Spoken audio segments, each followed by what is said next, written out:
Good evening, guys. Welcome to Main Point, New Holland. Another Friday night out here with a bunch of guys. It's been a blessing so far. We've had people confess things that were going on in their lives. We've had prayer for each other. We've just been able to share, be open and honest, which is what this platform is about. We would welcome anybody to come out, spend the night with us. It's a safe place where you can talk about what's really going on in your life, find somebody to care, somebody to pray for you, and somebody to lift you up and encourage you. Tonight we have my cousin Jay Horst here, who's going to be sharing a testimony, I think, mostly. It's a privilege to have him here. I wasn't sure what he was going to talk about at all, but no, it's a privilege to have him here. I've known Jay, since you were probably 5 years old, something like that. So it's small. Yeah, it's been an interesting journey, just watching him grow, watching him change, and mostly watching him grow in the Lord. I'm proud of what he has become. So before we get started, I'd like to pray for you, and then it's all you. All right. Father God, we just thank you for the opportunity we have tonight to just gather in your name as a group of men, to hear another story of your redeeming grace, and so we can understand and just have an understanding of how you work in people's lives. Father, just help this be an encouragement to us and to all those who are watching, in Jesus' name. Amen. All you, man, whatever's on your heart. All right.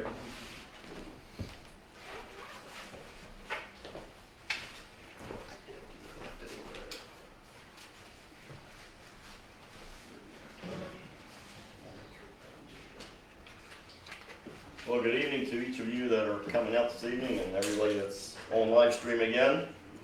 We welcome any input or, if you have any thoughts, or I might open it up at the end as well, just to see what we have to share this evening together. I was encouraged this evening already by our worship and praise and singing.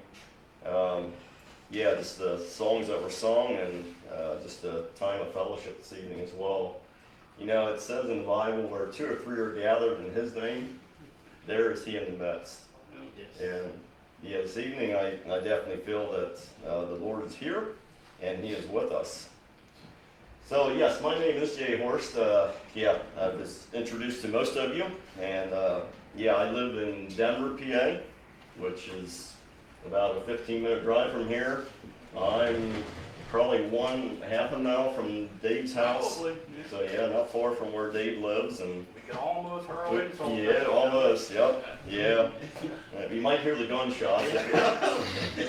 No, it doesn't get that bad, but anyway, as mentioned, Dave is my cousin, and every once in a while I get him to do some work with me on my projects that I do. I do roofing for my occupation. I have my own roofing company with my dad. We're both partners of it. And I've been, this April would be 25 years that I've been doing that. So I've been truly blessed with a good family and a good wife. I am married to Kendra. And we just celebrated our 19th anniversary this week. So it's been 19 years.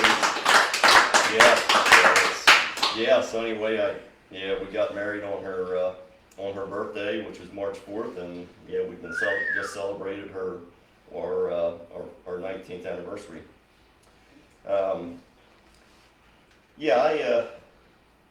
Back in my younger years, turned 16 and on through my childhood years, through school. Loved school. I loved math. I loved different classes in school, but didn't really care for spelling and math. I loved. There's a couple different classes that I didn't like, but I always liked. Most of the times, the teacher would send us home with our Bible study, and then one year she decided to get pretty brave and decided that we can study a whole chapter in a month's time. So we went through the book of Matthew, and I can't say that I know all of it word to word, but we went through the book of Matthew, and through my years of just remembering through Matthew 5, where he goes through the Beatitudes, really came to life here back in 2014. That one of the verses came to life here, as I'm going to share here this evening, of some of the difficulties or trials that I faced in our marriage, and it wasn't really, yeah, it was a hard trial that we went through. Um, at yeah, at in our first years of marriage, the Lord has not blessed us with any children. My wife did have a miscarriage when about 4 years into our marriage, and so we were thinking of what we wanted to do through this time, and we decided to. The Lord was leading us to try to do the foster to adopt care system. And so we proceeded into that, and we went through the program of learning to, through that program, to become the foster parents of the Berks County. And yeah, it was a real challenge just to do all the classes, and then it was a lot of procedures that you had to go through just to become a foster parent. And yeah, it was good. Everything went well, and then came the waiting time of waiting to see what becomes of it.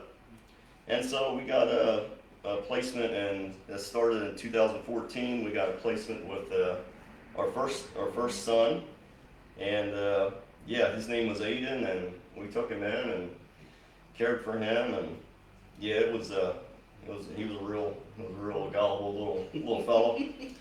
Got to learn how to change diapers and feed the baby and burp him and all this. Yeah, it was a really good experience. 3 or 4 months into this, the mom did turn her life around, and we sent him back home. It was a real tearjerker on that one. But yeah, that's sort of what the program is. We try to help out where we can, and then if the parents are back up to taking their children back, we have to accept that they go back to their biological parents. In November of 2014, we got our second placement of a second son, and his name was Sebastian, and this son would have been in Hershey Medical Hospital. He was a preemie baby. If I'm not mistaken, I'm thinking 3 pounds 10 ounces. I could basically take him and put him in the palm of my hand. And yeah, that was a little baby. And so anyway, we tried to spend as much time as we could at the hospital with him, feeding times and so forth, to get the bond with him. They say the more you bond with the baby, the more they'll recognize the parents. And so we spent a lot of time there at the hospital with him. And we brought him home like a week later. He started feeding on his own and drinking from the bottle by his own, so we brought him home. And then the week before Christmas, he got a sickness, what they call a urinal infection or infection. And so we took him back in to Hershey, and that's where the wheels sort of fell off on our foster parenting at that time. So we took him back to the hospital the week before Christmas, and as we were waiting there in the waiting room they wanted to take him for x-rays. The doctor came back out and said they need to talk to me and my wife. And she said, this doesn't look good for you or your wife at this time. They said they took the x-rays, and they proceeded to look through the x-rays and saw that this little baby had 3 fractured ribs in its back. And so the doctor said they don't know what happened, but it's probably going to be coming down on you or your wife. And so that's where the trial started to begin. From that day forward, from the doctor's word, it ended up going to a state case, and we were accused of child abuse. And so it was from that day forward that, yeah, the Lord, how should I say, took this this big trial that was ahead of us, and we had to face it head on. I do remember when I came home from the hospital that day, I do remember opening my Bible, and the words that probably meant the most to me was out of John 14:1. It says, "Let not your heart be troubled. You believe in God, believe also in me." And those words still are powerful today. Whatever you are facing today, there's one thing that we need to do. We need to believe in Him. It says, "Let not your heart be troubled." And when you think of that verse, where does a troubled heart get you? It doesn't get you far. You know, in today's world, we face many difficult things, but there's one thing for sure. Jesus is our safe place, and God is always with us. There's a verse also in John 8:36 that as I go through this testimony time of what I'm sharing here this evening, it's John 8:36. I just want to share it with you, and I'm going to share it at the end of my testimony this evening. And it says, "If the Son therefore shall make you free, you shall be free indeed." And just keep that in mind as we go through this of what I'm going to share with you. As you think about this trial that was before me, I knew I couldn't do it on my own. It didn't matter what strength that you have on your own. I could never make it on my own. There's people that are actually sitting in this room this evening that made a difference. I remember Brother John telling me that he's praying for me. His church is praying for me. The power of prayer is real. There is so much peace, I can't explain it, but so much peace. And that's part of who God is. He wants to give us peace in the time that we are facing difficulties. Through that trial, it took 3.5 years of court dates. The court dates were getting backed up. They would get canceled, and then this one would go 3 months later. And it was just court date after court date. Through it all, it was a real challenge to me and my wife. But she kept saying that, her prayer was that, we would see this, that God would see us through. That was my wife's prayer. And she would always pray for, the outcome of it. And it was just she always had that hope that there would be freedom.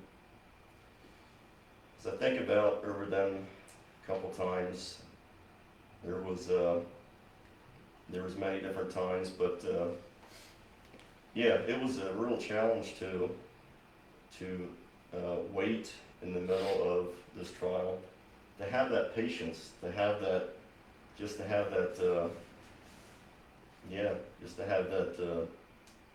comfort to know what to do next.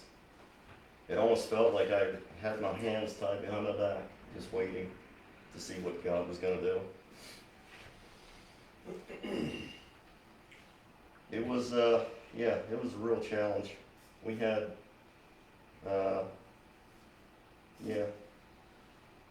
attorney bills. We had, they kept piling up. But God saw us through. I think back through it. I remember the one time as we were thinking about how are we going to pay the attorneys this month. And my wife got home from work that one day, and she said, "You won't believe it, but on the back deck of our house," she said, there's a money tree that somebody rubbed off. And yeah, it was just amazing how God worked through this trial. Where all that money came from, I have no idea. But God's hand was in it. So we think about the trials of this life. My mind often goes to Psalms. It's one of my favorite books. I don't know, there's something about the heart of David. Something beautiful about it. There's something beautiful about it. I don't know what it is, but yeah, he was a man after God's own heart. And time again, even though he wasn't perfect, he tried to do what was right. And many a times he failed, but many a times he gave it back to the Lord. And one of the verses I think of often is in Psalms 9. He talks about in his trials of trying to, in the middle of his trial, he was willing to praise his Lord in the middle of that trial. Psalms 9:1 says, "I will praise thee, O Lord, with my whole heart. I will show forth all thy marvelous works. I will be glad and rejoice in thee. I will sing praise to thy name, O thou most high." And it says in verse 3, "When mine enemies are turned back, they shall fall and perish at thy presence." And when you think about that, with God, we have nothing to fear. And it's such a blessing when I look at what David faced. You look at the big giants that he faced, you look at his enemies, and so many times he would be like, "Whoa, I can't do this on my own. I have to stop. I have to ask God to help me." And so it is with our own lives. We face difficult things. It's just a miracle when you look at David's life and you see all the different avenues of what he faced. Big giants, his enemies were against him, but with God, he was victorious. As we think about the thought of this verse of also of David's life. There's also a couple of verses in that Psalm 9 as well. In verse 6 to 8 of Psalm 9, it says that David celebrated the Lord's victory.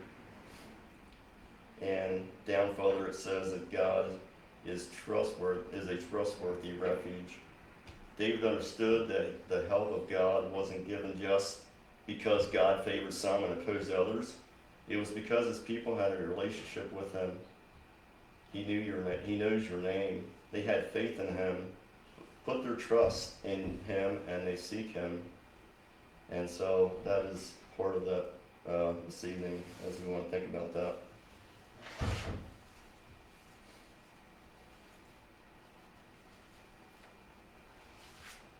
As I think about the verses that I share here this evening,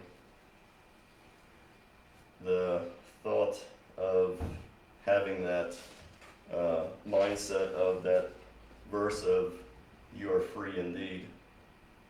As I was contemplating that, as I was studying this week to try to prepare for this, my mind went to that verse because he did set us free. It took 3.5 years of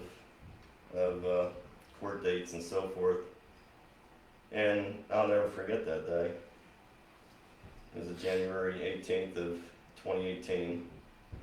I get a phone call from my wife that it was from the attorney's office, the lawyer's office, that they had freed both my name as well. But backing up to the middle of this court trial, they had released my wife's name of her name of being free and not mine, and so that made it even more difficult. I had to go further into this of fighting to get our names cleared for our records of not being under child abuse. But yeah, it was another reminder of thinking of what a doctor's job is to do and do it well, and not to get angry at what the doctor's decision was.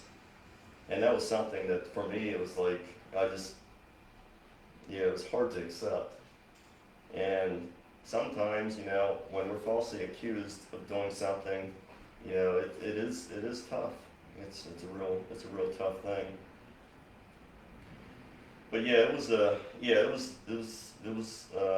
definitely a trying time for me and my wife. I do like that verse because it is that John 8:36 is it's a verse that I hold dearly in my heart, because I believe that what Jesus says in His Word is really true. If you are free, you are free indeed. And without Jesus, we are not free. We got to have Him. And so when I think about that as well, my mind also goes to Hebrews, as I was thinking about what else to share here this evening with you.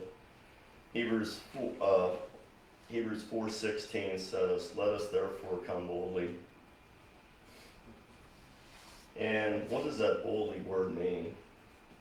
As we think about our little session here this evening, I think we came into the house this evening of worship and praise this evening, and I hope that we can leave here with our pockets full of the blessings that we have received this evening, of just coming to the house to. In the words of Hebrews here, it says, "Let us therefore come boldly." And it says, I wrote down a couple different things. The devil sometimes wants us to consider Jesus as an unapproachable, or to think of Jesus as being powerless to help, not as the one who sits on a throne in heaven. A couple of things I wrote down about the word boldly. It says, boldly does not mean proudly or arrogantly. Boldly means we may come constantly. Boldly means we may come without reservation. Boldly means we may come freely without fancy words. Boldly means we can come with confidence. Boldly means we should come with persistence. The throne of God is a throne of grace. When we come, we may obtain mercy.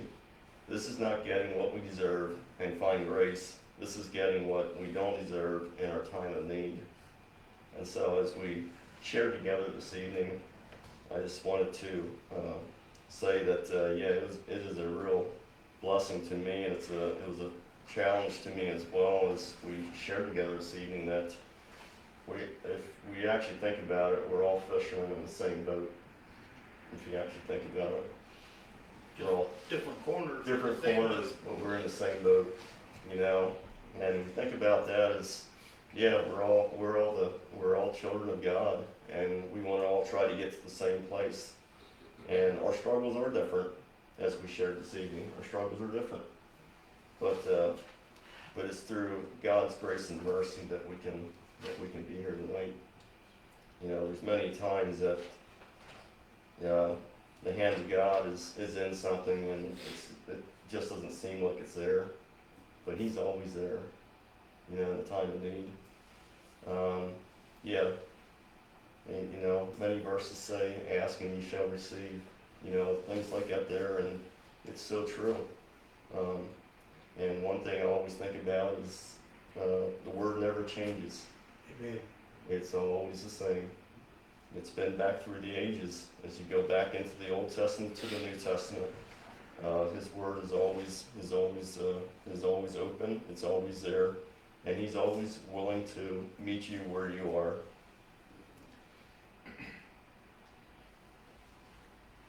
So as I think about the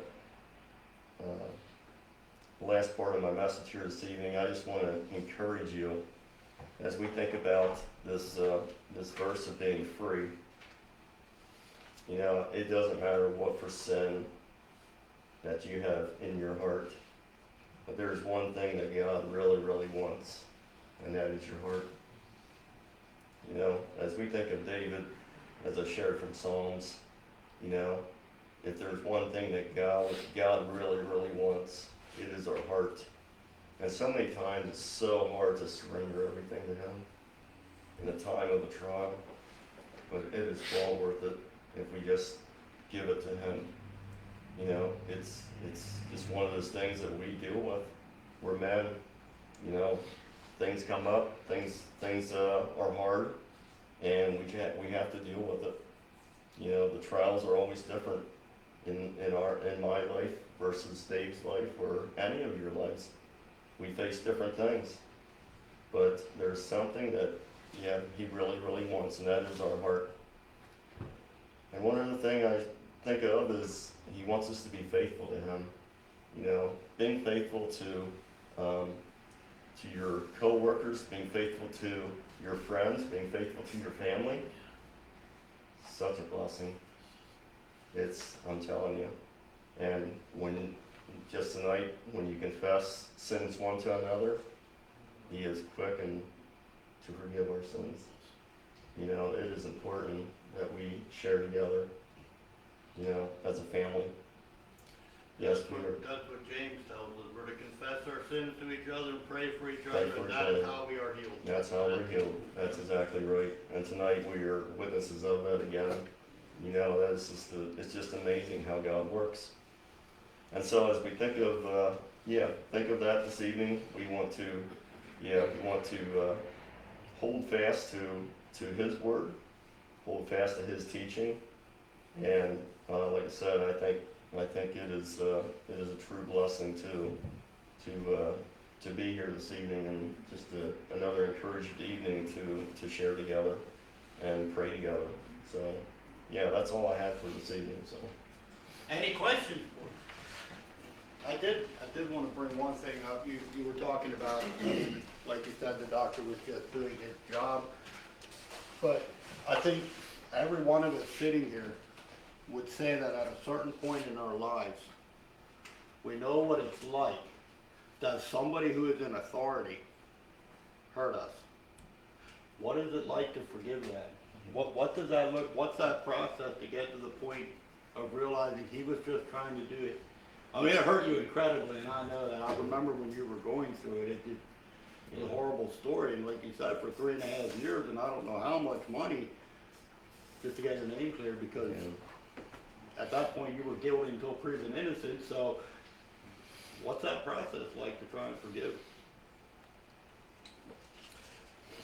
What caused the doctor to say that?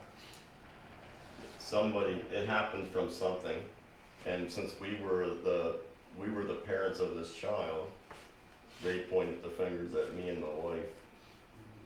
They never figured out anything that caused it, or a medical No. condition that made it more fragile, or anything like that. No.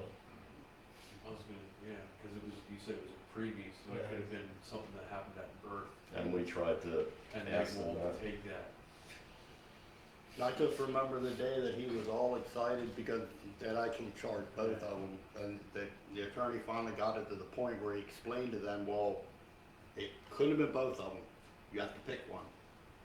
And he was all excited that at least they had to pick one. It's nice they could choose. Of course, it's gonna be So I just remember him being all excited that they had cleared his wife on it, but now it was him that had to try and get his name cleared, and just the struggle of going Which through was that. being the man of the house. I was under the impression that when somebody adopts kids, no matter what age, that you get a physical report, a physical exam telling you what their present physical condition is. So that won't happen. Yeah. I thought that was the case. but- Fostering's a little different too. But yeah, it is. See, Yeah. we were fostering to adopt. So we were in the foster care system. So it could happen that you would have this child for 2 or 3 years and not even adopt it. You know, or 7, yeah. And Yeah, then- it could have been years down the road. And you have to send them back to if the parents shape up, the idea is get them back to their parents if you can, at all means. But yeah, it was, we were in the foster care system and trying to take care of this You baby. fostered this baby from birth, right? Yeah, pretty much. So- Yeah, there was 1 week in the hospital. Yeah, so at that point in time, they might not have caught x-rays with the baby just being born. Well, they wouldn't Why have would done you X-rays think on that a there's child something that small. that's broken Right. during, which giving Yeah. birth is an incredibly hard thing to do, but then also it's very stressful on a baby that's premature too. Yeah. Those bones could have been broken during childbirth. Cause I'm guessing if CYS runs into a problem and has a child at 2 o'clock in the morning, they Yeah. can, and Contact. it's coming there, yeah, you know, they don't, if something bad happened in a domestic situation and they have it and you're in the foster system, they call you and the child's on the way, there's no, Yeah. there's no messing Yeah, around. they On the literally foster grab your side. kid and go straight to a foster home sometimes. Right, Yeah. yeah. Within an hour. Yeah. Right. Yeah, because it's an emergency call. Yeah. You know, you're on emergency speed dial. Mhm. Fostering takes a special person to do. It That does. could be a brutal system. Because my wife had asked the doctor at the room there, if that was my biological son, what would happen? She said, well, you would go home with him. Yeah. Mhm. Yeah. Well, I wanted to stick up for Jay. First of all, I know Jay and his wife would never cause anything to hurt the baby. The other thing was, the baby was not always in their sight. Mhm. That's true. Just on your stuff. But- I mean, you know, anybody that's had kids of their own realize how easy it is for, if you've got, he knows my 13-year-old son, he remembers him as a child. At 3 years old, that kid would end up a bookshelf before, he could climb bookshelves before he could walk. And it's like, well, what happens if you turn your back and next thing you know, he's up a bookshelf and falls? Yeah, Yeah. Oh, yeah. yeah. Oh, My son that's wasn't no sick. joke. His kid was climbing bookshelves before he could walk. And it was instant. He thought of it as a jungle gym. Because the kid has never fallen and hurt himself. Yeah. So he doesn't know what that's like, so he thinks every time he falls, Dad's gonna catch him. Well, I'm not even home and he's catching bookshelves with the idea that I'm gonna catch him. Any other questions or thoughts for Jay? This baby was not able to crawl even yet on its own. right? Oh, no. Yes. Yeah. It was only, at the time, it would have been about 4 weeks old. At that point in time, Yeah. yeah, those bones could have definitely been broken during childbirth. That was the thing, you Wouldn't said, be the first you time said he either. weighed how much? 3 Very pounds, fine. 310. So when my nephew Josh, my brother Dwight's son Josh was born, he was 4 weeks early and he weighed 5 pounds. Mhm. And you are correct. You could hold him in your arm. If his Yeah. head, when Josh's head was in my hand, his feet did not reach my inside of my elbow. You can't imagine. I can't imagine training it just how tiny that is. Legally, they only make a 4-pound car seat. Yeah, yeah. So we actually had to put to bring him home, I had to put a tile at the strap to make it tight. Mhm. Yeah, it's a small baby. Yes, it is. Yeah. Any other questions for Jay? I appreciate you sharing because the foster system is something that isn't talked about a lot. Yeah. And also the difficulties with the sacrifices of parents Yeah. that are willing to take even though Yes, it could correct. go sideways. Yeah. Mm-hmm. Remember what happens when it does go sideways. Yeah. I grew up in foster care. Well, JD knows a little bit about it. Yeah, a little bit. We'll just say it wasn't a very good experience. Right. It still Okay. isn't. Okay. So yeah, this hits a little bit too close to home. Mhm. Yeah. Yeah. It is, and God bless you for doing the foster service. I mean, our neighbor's daughter, she now has her adopted daughter a couple of years now, but the process and the struggles and the frustrations in the court, because and it was an uphill battle the entire time. Mhm. Whether or not are they worthy, or should we give them back to the biological parents that were shut out drug users? Mhm. I mean, they've been arrested with the baby in the back seat and being high, but it was still a process. Yeah. So it's, Yeah. And you're just trying to do the right You- thing. You're right. she fought. Not all, tooth and not everybody, nail. but a lot of you Right. guys, everybody in the Yeah. foster system Yeah. And it is ended up, trying I to guess, do the the right parents never even showed up for the, I forget like what actually happened. I think they didn't show up for their court date, they just said, take the kid, I forget what it was. Okay. Yeah, they ended up actually adopting her then, but Yeah. yeah, I think she spent a good year, not knowing whether this poor girl's gonna be there, Mhm. her daughter or not, or if she's just gonna go into the system, or, you know, Yeah. cause you're in the spotlight. You Yeah. step off that white line even remotely, and And you found out it's a bright Yeah. spotlight. Yeah, it is. Yeah, for sure. it's sad how Yeah. hard it Yeah. is Yeah. for people to go through that. Yeah, I do remember the year that we went through the class. It was the year that Joe Paterno had got, Oh, and then the book went from this thick to, Mhm. Oh, yeah. yeah, it was a lot more stuff in that book. Yeah. My brother and his wife had gone through the foster thing, the whole thing, and they had this little girl that they got very attached to. They had her for a couple months, and they were looking to adopt. I think it was the same thing, Right. and they have a store that's literally like from here across the street from the house, and left the baby in the crib with a Mm. walkie, like a baby A monitor, monitoring yeah. system, and they were both in the store working, and that's cool. They had baby monitoring, but that was outlawed. It was not supposed to leave the baby unattended, Okay. and so they came in and took her from. Oh, wow. Yeah. It's one of those things where you can have someone who has a child. We know people who have had a child since birth, like 3 months old, out of 7 years before they can finally get the adoption to go through. Yeah. Yeah. And And it's like 7 years of taking care of a child, the parents never involved, and then it's a battle. Are you kidding me? and knowing that that child could be taken at Yeah. any time, you Yeah. go back, you're. And you have to be okay with that too. Right, that- Like going I, into it, that's. me and my wife have talked about it, and I said it would probably, if I ended up with a foster kid after 2.5 years and I knew it was going back to a bad situation, I'd probably get arrested. Yeah. I don't think I could do it. I think we're all there. Yeah. I know I am not passive enough or have the grace to handle To that. handle it. Yeah. Yeah. Yeah. Any other questions, any thoughts? Other than that, we'll close out Facebook. Thank you guys for joining us tonight.